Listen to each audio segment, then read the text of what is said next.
May gabi sa atong tanan, atong andamon karon ng atong mga kaugalingon diha sa ato nga mga gilingkuran alang sa ato nga pagdungog ug pagpamalandong sa pulong sa Dios.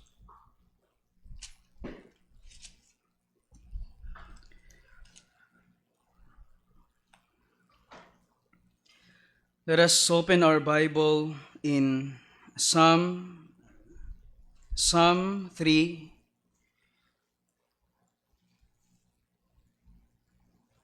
Let us read responsively. Psalm 3 verse 1 down to verse 8.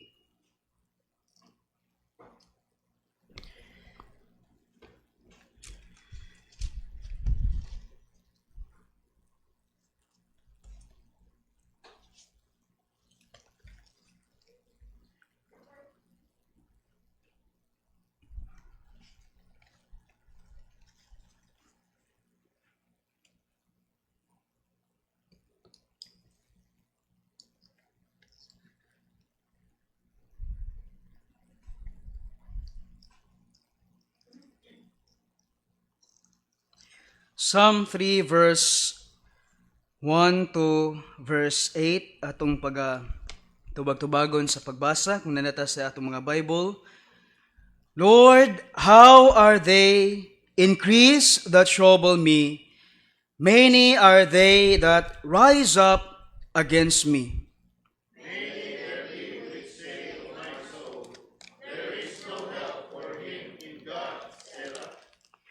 But thou, O Lord, art a shield for me, my glory, and the lifter up of mine head.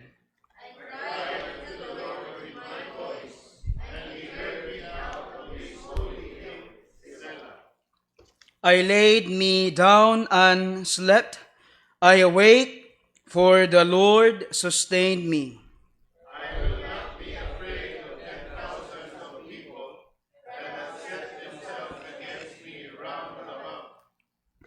Arise, O Lord, save me, O my God, for thou hast smitten all mine enemies upon the cheekbone. Thou hast broken the teeth of the ungodly. Salvation belongeth unto the Lord. Thy blessing is upon thy people, Selah. Ang Diyos magapanalangin sa iyong mga pulong. Let us pray.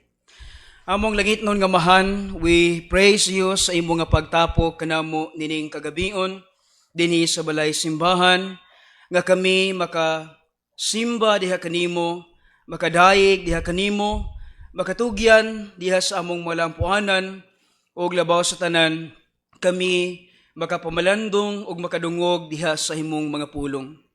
Amahan, bless us sa amo nga pagpamalandong sa imong mga pulong. We are mindful sa among mga kalapasan, even diha sa among mga nahimo nga mga sala sa matag adlaw. The lust of the eyes, lust of the flesh, and the pride of life. Kami nagahangyo nga ikaw magahinlo, ikaw magapasaylo, magahugas ka namo pinaagi sa balaang dugo sa imong bugtong anak sa Ginoong Kristo. Haron kami magpabiling matarong diha sa mga tubangan, takos nga magakommun diha kanimo, bisan magadawat diha sa mga espirituhanong panalangin gikan sa imong mga pulong. Amahan, paday namo nga gipangayo ang imong paguban, ang imong paglamdag kanamo diha sa imong mga pulong, nga sa among pagdungog nining kagabion kami makaangkon og comfort, even assurance gikan sa imong mga pulong. Paday sab namo gipangayo ang kaalam nga langit nun, nga among masabtan ang imong mga pulong, magatuhop diha sa among mga kasing-kasing, o among matugyan ang among kaugalingon diha sa pag-apply niini sa among mga kinabuhi. Kining tanan amahan, among gitugyan o among gipasalamatan. In Jesus' name we pray. Amen.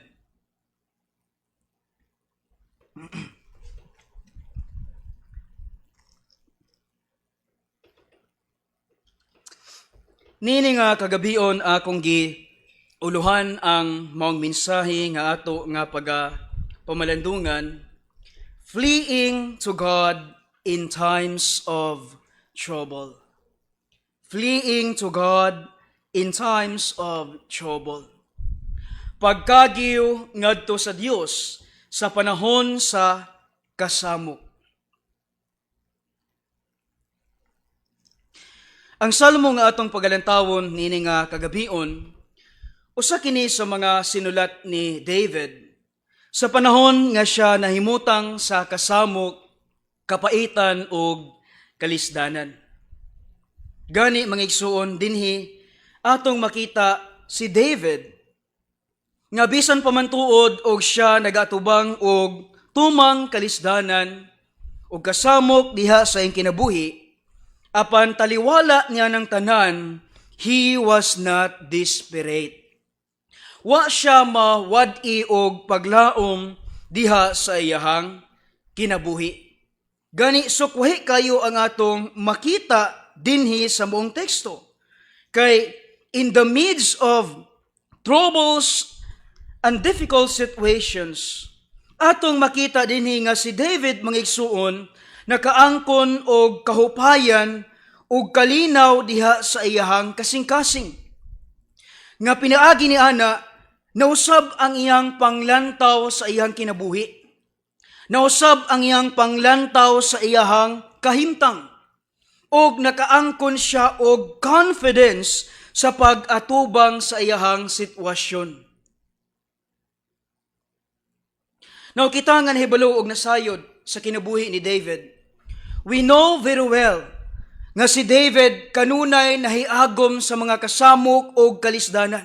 Gani kanunay nato mabasa diha sa iyang mga pulong nga si David anaa kanunay mahiagom sa mga kasamok o kalisdanan.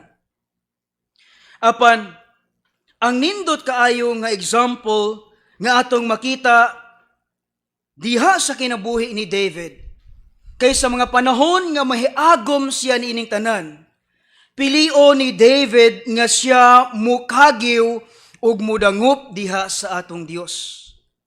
Ug mo kanay atong makita nga gihimo diha ni David in verse 1 and verse 2. Verse 1 and verse 2 atong makita diha may suon David's call upon the Lord. Ang iyang pagsangpit, ang iyang pagtuaw nganha sa atong Ginoo. Now verse 1 ingon diha, Lord, how are they increased that trouble me? Many are they that rise up against me. Now, nining panahon na atong makita nga si David, he was in a very dangerous and difficult situation. Gani kung atong mabasa diha ang superscription sa mong salmo nga it is a psalm of David when he fled from Absalom, his son. Mo kining higayuna nga diin ang iyang anak nga si Absalom, daw may rebuilding anha kaniya. Gani ang actual niini nga panghitabo, atong mabasa diha sa 2 Samuel chapter 15. So nining higayuna may suon, si David, he was in a very dangerous and difficult situation.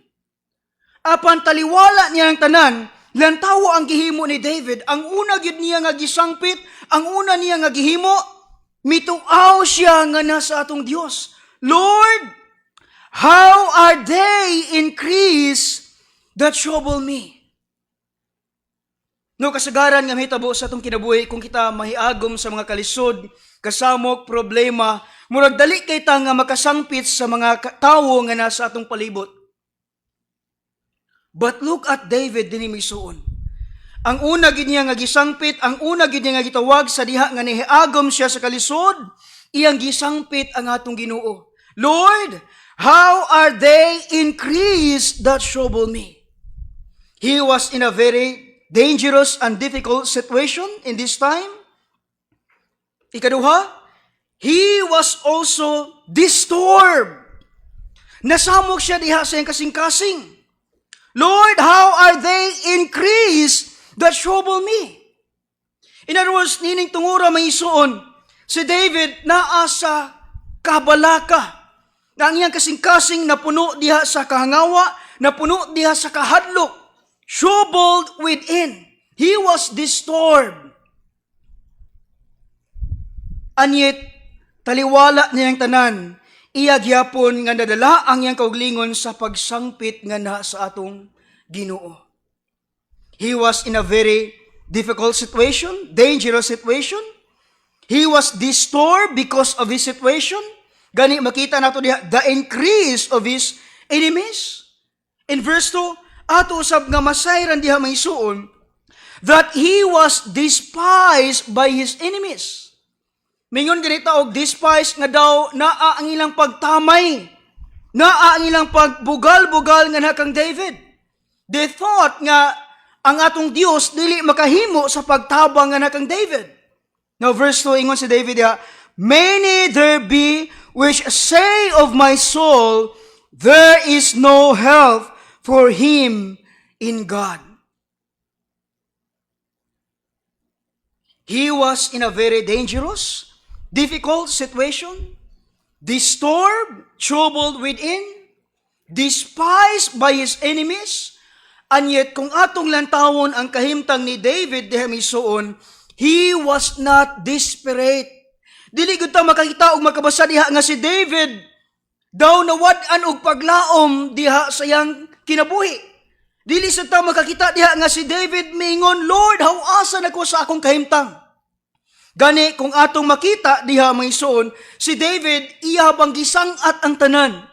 Iyang gitugyan ang tanan sa atong Dios. Lord, how are they increased that trouble me? Many are they that rise up against me. Now, it is something, mga igsoon, nga angay usab nato nga sundon nga example ni David. Nga sa mga higayon nga kita moatubang og mga kasamok, problema, kalisdanan sa atong kinabuhi, nga unta atong madala ang atong kauglingon sa pagampo, sa pagdangot diha sa Ginoo, sa pagkagiw diha sa Ginoo, sama sa gihimo ni David. He called upon the Lord. Verse 1 and verse 2, he called upon the Lord.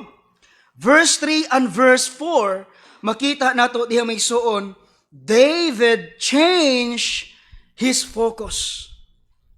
Instead nga iyang ibutang ang iyang focus diha sa iyang kahimtang, iyang gibutang diha sa atong Dios. Now verse 3 atong manutis diha ang pulong nga bat. Ang pulong nga bat kana naghatag og pagtandi, pagkumpara. Nga nining panahon na daw gidala ni David ang iyang kaugalingon sa pagbutang sa iyang focus nga na sa atong Ginoo. But thou, O Lord, art a shield for me, my glory, and the lifter up of mine head. Atong makita din may suon nga David changed his focus. Una, iyang gibutang ang iyang focus in the person of God. Ingon siya diha, but thou, O Lord. In the person of God. Ikaduha, in the presence of God. Okay, katulo, in the power of God. Si David, nahibalo siya nga ngatong Dios is the Almighty God. Makahimo sa pag-preserve nga na kaniya. Makahimo sa paghatag og protection nga na kaniya. Muka na nga taliwala sa lisod nga kahimtang. Taliwala sa kasamok nga giatubang ni David, iyang gipili nga iyang ibutang ang iyang focus diha sa atong Dios. But thou, O Lord. Now, kasagaran may isuon, masamo kita diha sa atong kasing-kasing, ma-overcome kita diha sa atong giatubang nga circumstansya o kalisod, pagsulay, kasamok sa kinabuhi tungod kay una sa tanan, napakyas kita sa pagbutang sa atong focus diha sa atong Dios. Kita nahibalo kung kinsa ang atong Dios, kita nahibalo mahitungod sa kung unsa kagamhanan ng atong Dios o unsa niya mahimo nganha sa atong kinabuhi. Anyat kung mahiagom kita sa tumang kalisod, mahiagom kita sa tumang kasamok, makalimot kita niini nga kamatuoran. Labaw na kung kita ma-overcome o ma-overwhelm sa atong sitwasyon. Nga instead nga ibutang nato ang atong focus diha sa atong Ginoo, ato na inong gilantaw ang atong kahimtang, ang atong problema, ang naa sa atong palibot. But not David. Kay when he experienced difficult and dangerous situation, iyang gitawag ang Ginoo o iyang gibutang ang iyang focus nganha sa atong Dios. Og diha, in verse 3, ingon siya, but thou, O Lord. He changed his focus in the person of God, in the presence of God, and in the power of God. And in verse 4, mga ison, atong makita diha that David devoted himself in prayer. Human nga iyang gibutang ang iyang focus nga na sa atong Ginoo, iya usab nga gitugyan ang iyang kaugalingon diha sa pagampo. Instead nga daw magbagulbol siya sa iyang kahimtang, magreklamo siya sa iyang kahimtang, he devoted himself, he committed himself to prayer. Mukha na nga in verse 4, ingon siya, I cried unto the Lord with my voice, and He heard me out of His holy hill. Now, ato makita si David diri may suon, nga sa iyang paghimo nining tanan, he was trying to comfort and encourage himself in the midst sa iyang kasamok o kalisdanan nga iyang giatubang. It is something nga kita usab mga Kristohanon, angay usab nato nga katunon sa atong kaugalingon. Kay naay mga panahon nga kita mag-inusara, nga way lain nga makadasig sa atong kaugalingon. Ang pulong sa Ginoo o diha sa atong Dios.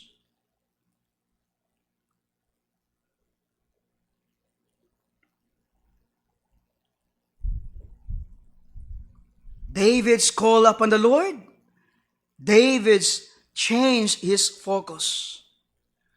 Og tungod niya na may suon. In verse 5, atong makita nga si David nakaangkon og kalinaw diha sa iyang kasing-kasing. From David changed his focus, look at David's composure. Verse 5, ingon siya diha, I laid me down and slept. I awake, for the Lord sustained me. Now, ang pulong diha nga composure, mga igsuon, it is the state of being calm. Sa may suon nga, niining panahon na wa pa siya mahawas sa iyang sitwasyon. Napa siya diha sa iyang tumang kalisod o kasamok. Anyet lantawa si David. Human nga iyang gisangpit ang atong Dios, human nga iyang gibutang ang iyang focus nga nasa atong Dios. O human nga he was trying to comfort and encourage himself in the Lord, siya nakaangkon og kalinaw diha sa iyang kasing-kasing. Now, dini na ito makita ang kamatuoran may suon. Nga posible kayo nga naka sa tumang kalisod. Gani, posible kayo nga maalirungan ka og kasamok, anyet nagmalinawon ka diha sa imuhang kasing-kasing. And that example, makita nato diha kang David. Gani, in verse 1, he was troubled. For sure, he was fearful nining panahon na. But look at in verse 5, malinawon siya nga mipahulay. I laid me down and slept. I awake, for the Lord sustained me. Kay una sa tanan, gitugyan ni David ang iyang kahimtang nga nasa atong Dios, o iyang gibutang ang iyang focus diha sa atong Dios. Mo kana nga siya nakaangkon og kalinaw diha sa iyang kasing-kasing. Now, say may suon, hangtod nga dili nato may tugyan ang atong tanan, ang mga butang nga naghatag og kasamok diha sa atong kasing-kasing, dili gyud ta makaangkon og kalinaw, taliwala sa atong giatubang nga sirkumstansya o kalisod sa atong kinabuhi. Let us learn sa gihimo nga example ni David.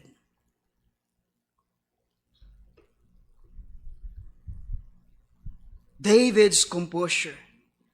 And lastly, diha may suon, verses 6 down to verse 7, look at David's confidence. Ingon siya diha, I will not be afraid of 10,000s of people that have set themselves against me round about. Arise, O Lord, save me, O my God, for thou hast smitten all mine enemies upon the cheekbone. Thou hast broken the teeth of the ungodly. Salvation belongeth unto the Lord. Thy blessing is upon thy people. No ato makita din nga si David daw nakaangkon og kumpiyansa taliwala sa kasamok og kalisag nga iyang giatubang. Now, sa may suon nga wa pagid mahaw si David sa iyang sitwasyon. But look at David in verse 6. I will not be afraid of 10,000s of people. Nga alang kaniya nga bisan pa man og mapalibutan ko, og bisan pa man unsa kadaghan nga mga kaaway, ang mupalibot og mupukan nga ni kanako, dili ko mahadlok. And that is his confidence. And that confidence, mga igsoon, wala ka na nagasumikad sa iyang kaugalingon. Ni nagasumikad sa iyang abilidad, kundili nagasumikad ka na diha sa atong Dios. Kaya nga naman, David knows very well nga atong Dios is able to destroy all his enemies. Gani mo ka na iyang giingon diha in verse 7. Ingon siya diha, arise, O Lord, save me, O my God, for thou hast smitten all mine enemies upon the cheekbone. Thou hast broken the teeth of the ungodly.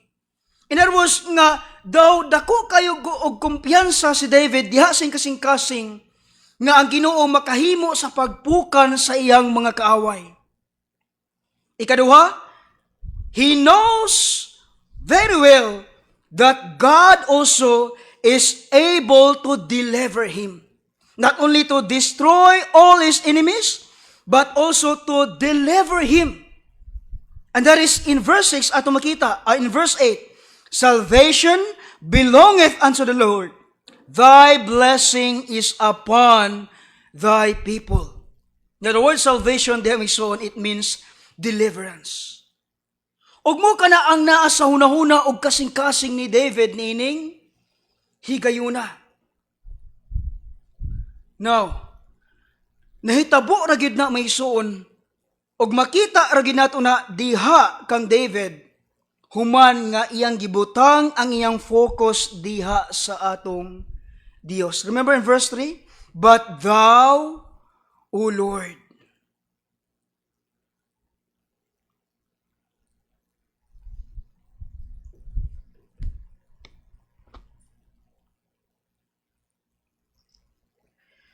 So we look at David's call upon the Lord.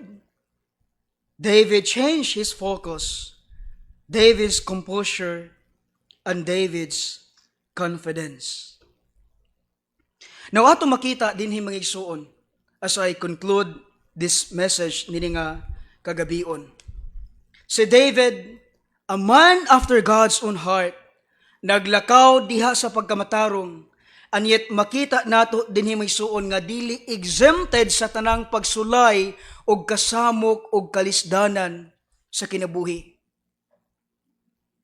Apan ang nindot kayo nga example nga gipakita niya na nga taliwala niya ng tanan, taliwala sa mga pagsulay, taliwala sa mga kalisdanan, taliwala sa mga kasamok, ngadto siya mikagiw og midangop nga na sa atong Dios. No, mauman usab ka na sa atong kinabuhi. Kita nga mga Kristiyanon, we are not exempted sa mga kalisdanan. We are not exempted sa mga pagsulay dinhi sa kinabuhi. Gani ang pulong sa Ginoo nagaingon, we are appointed to suffer. Apan ang nakanindot niya na may suon, nga kung sa mga higayon kita mahiagom ni ini, ang nindot kayo nga example nga atong pagahimuon, ngadto ta mo kagiw og modangup nga na sa atong Dios, sama sa gihimo ni David. In times of troubled, in times of difficult situation, diha siya mikagiw sa Ginoo. Fleeing to God in times of trouble. Let us pray. Among Dios nga langit nun nga mahan, salamat sa imong mga pulong, salamat sa imong pagdasig kanamo, O Dios. Nga diha sa imong mga pulong, among nakita that we are not exempted sa mga kasamo, kalisdanan, pagsulay o kalisod dinhi sa kinabuhi. And yet, imong gipadayag nga ni kanamo the example of David, nga sa mga higayon nga kami mahiagom ini, kami makaduol, makadangop ug makakagiw diha kanimo. Help us, O Lord, nga sa mga higayon nga kami mahiagom nining tanan, kami makakaton sa pagdangop kanimo ug sa pagkagiw diha kanimo. Kining tanan among gitugyan ug among gipasalamatan, in Jesus name we pray. Amen.